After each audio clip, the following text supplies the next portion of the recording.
This channel does not promote any violent, harmful, or illegal activities. All content provided by this channel is meant for an educational purpose only. Sheikh শাহজাহানের মামলা বাংলার বাইরে নিয়ে যাওয়ার দাবি তুললেন শুভেন্দু অধিকারী। এই মুহূর্তে আরো একটা বড় আপডেট, জেল থেকে শেখ শাহজাহানই এই কাণ্ড ঘটিয়েছে, তৃণমূল নেতারা ফোন ব্যবহার করছে, দাবি বিরোধী দল নেতা। শাহজাহান করিয়েছে এবং যে ট্রাক চালিয়ে মেরেছে সে শাহজাহানের লোক এবং তার ছেলে ওয়ান অফ দি অ্যাকিউজড। সব পেয়ে গেছি, ডোন্ট ওরিট। এই জন্য এই মামলা সরানো উচিত পশ্চিমবঙ্গ থেকে। যাদের কমপ্লেনার পদ্মা সহ অন্য যারা কমপ্লেনার তাদেরকে দিয়ে আমি তাদের অনুরোধ করব, উপদেশ দেব, দাদা হিসেবে উপদেশ দেব যে তারা মামলা সরানোর জন্য অন্য স্টেটে সুপ্রিম কোর্টে যাওয়া উচিত। সন্দেশখালী তৃণমূল বিধায়ক সুকুমার মাহাতো তিনি এই যাবতীয় অভিযোগের কি প্রতিক্রিয়া দিয়েছেন শোনাবো এবার আপনাদের। এরা তদন্ত হোক, পুলিশ নিশ্চয়ই তদন্ত করলে পরিষ্কার কিছু বেরোবে। তো অ্যাক্সিডেন্টের উপর কথা হয় যে আমি কোর্টে যাচ্ছিলাম, সেই সময় আমি সাইড দিয়ে যাচ্ছিলাম, হঠাৎ করে একটা লরি এসে এটা করে। কি বললেন যে জেনে বুঝে মেরেছে, মানে এইটা আমি বলতে পারবো না, ওই সময় তো তিনি সেই মুডে ছিলেন না যে বলতে পারবেন জেনে বুঝে মেরেছেন, কিন্তু এটা তদন্ত করলে বেরিয়ে আসবে। আমার সঙ্গে সবারই ঘনিষ্ঠ, মানে এইটুকু বলবো, সন্দেশখালী সব মানুষের সঙ্গে আমি খোলামেলা কথা বলার চেষ্টা করি, যেহেতু তাদের ভোটে আমি নির্বাচিত। ফলে আমার সঙ্গে এমনি কারো সুখ দুঃখে সবসময় কথা হয়, সে আমার ব্যক্তিগত কোনো শত্রু নেই। সেই ক্ষেত্রে বলবো এই বিষয়গুলো তদন্ত না করলে বেরোবে না, তদন্ত করার জন্য আমি পুলিশ প্রশাসনকে জানাবো। পারমিটবিহীন ট্রাক ব্যবহার করেই কি সাক্ষীকে খুনের পরিকল্পনা? দুবার হাত বদলের পর বর্তমানে ঘাতক ট্রাকটির রেজিস্ট্রেশন আব্দুস সামাদ মোল্লার নামে। ফিটনেস ফেল আগেই আজই ট্রাকটির ইন্স্যুরেন্সেরও মেয়াদ শেষ। তাহলে কি পরবর্তী আইনি সুবিধা নিতেই এমন ট্রাককেই বেছে নেওয়া হয়েছে? জেলে বসেই কি সাক্ষীকে খুনের ছক?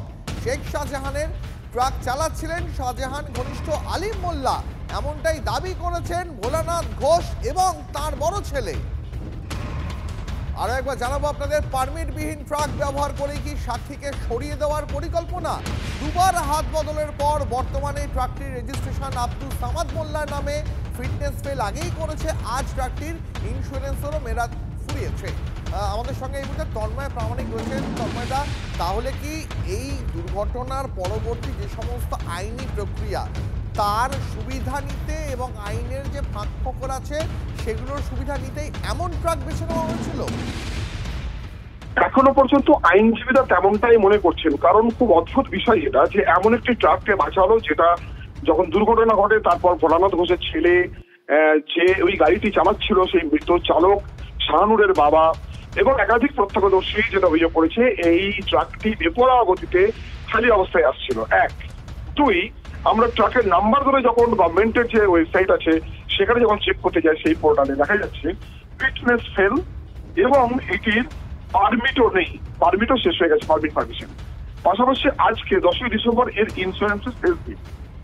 আইনি ক্ষেত্রে এখানে সুবিধা পাওয়া যায় যদি এটা খুনের মামলা হয়, যদি দুর্ঘটনার মামলা হয়, অনিচ্ছাকৃত খুনের মামলা হয়, যাই হোক না কেন, কোর্টে তখন এই মালিক পক্ষ বলার একটা সুযোগ পায় যে এটার ফিটনেস ফেল ছিল, এটার পারমিট ছিল না, এটি কোনোভাবে ছুটিয়ে গেছিল, অন্য কেউ চালিয়ে চলে গেছিল আমার বাড়ির টোটাল থেকে, আমরা দেখিনি, এবং নানান বিষয় চলে আসে।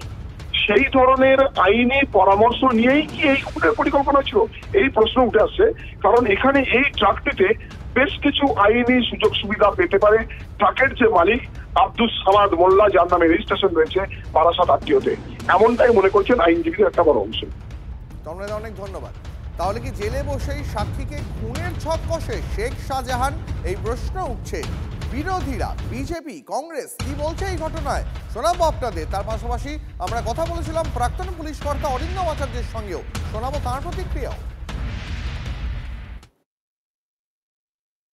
ভোলা ঘোষের অ্যাক্সিডেন্ট, উনি আজকের কোর্টের রায় ঘোষণা ছিল, শাহজাহানের এগেনস্টে উনি সাক্ষী ছিলেন। আজকের প্ল্যান করে ওনাকে মারার চেষ্টা হয়েছে, তাতে ওনার ছেলে এবং ওনার ড্রাইভার মারা গেছেন। যে গাড়িটা নিয়ে এই ঘটনাটা ঘটানো হয়েছে, 1.5 বছর ধরে তার ইএমআই দেওয়া হচ্ছিল না এবং আজকেরই সেই ইএমআই এর ডেট ছিল। অ্যাক্সিডেন্ট ঘটানোর পরেই ড্রাইভার কিভাবে বাইক পেয়ে গেল এবং সেই বাইক থেকে ফারার হয়ে গেল, এখানে তাহলে সাধারণ মানুষের নিরাপত্তা কোথায়? এই ঘটনাটা তো আমার সাথে আপনার সাথেও হতে পারে। এই সরকার আর আমাদের প্রয়োজন নেই, এই সরকারের থেকে আমরা কোনো নিরাপত্তা পাই না। মেরে দিতে পারে না সাক্ষী, এখন ট্রায়াল হয়তো হতে পারে, কাস্টডি ট্রায়াল হতে পারে, তার জন্য মেরে দাও সাক্ষীকে, করতেই পারে। এটাই তো মস্তানদের সব থেকে বড় কেরামতি। পশ্চিমবঙ্গে শাহজাহানদের যাতে কিছু না হয় তার জন্য পশ্চিমবঙ্গ সরকার সক্রিয়, করতেই পারে। এটা খুব স্বাভাবিক ঘটনা, মেরে দিতে চেষ্টা করছে। তাই যারা কাস্টডি মানে যারা উইটনেস আছে, সেই উইটনেসকে প্রোটেকশন দেওয়ার দায়িত্ব কিন্তু পশ্চিমবঙ্গ সরকারের পুলিশ বিভাগে। প্রথম কথা, যে বেঁচে আছে পুলিশ যদি ঠিক সঠিক তদন্ত করতে চায় তাহলে ইমিডিয়েট তার কিন্তু হসপিটালেই থাকুক যেখানেই থাকুক তার স্টেটমেন্ট দিতে হবে এবং ভিডিও রেকর্ডিং করতে হবে। শাহজাহান যে জেলে আছে সেখান থেকে কোনো মোবাইলে কারোর সাথে যোগাযোগ করেছে কিনা সেটাও দেখতে হবে। বলবে accidental death, causing death by negligence 304 case হয়ে যাবে, কজিং ডেথ বাই নেগলিজেন্স। কিন্তু এটি যে প্রিপ্ল্যান্ড ওয়াইজ করা হয়েছে, এটা যে তার আগে যে আজকে আমি মানে থট নেওয়া হয়েছে, তার ড্রিম নেওয়া হয়েছে, প্রিপারেশন নেওয়া হয়েছে, তারপরে অ্যাকশন, এইটা তো তদন্ত সাপেক্ষ। গাড়িটা কিভাবে আসছিল, কোথা দিয়ে যাচ্ছিল, স্কিড মার্কটা এটা ভেরি ভেরি ইম্পর্টেন্ট, কত মাইল বেগে যাচ্ছিল, কিভাবে ব্রেক করা হয়েছিল, এগুলো this is the part of the investigation. কে করবে? এটা কি সিবিআই করবে? তাহলে এক তদন্তের রেজাল্ট বেরোবে।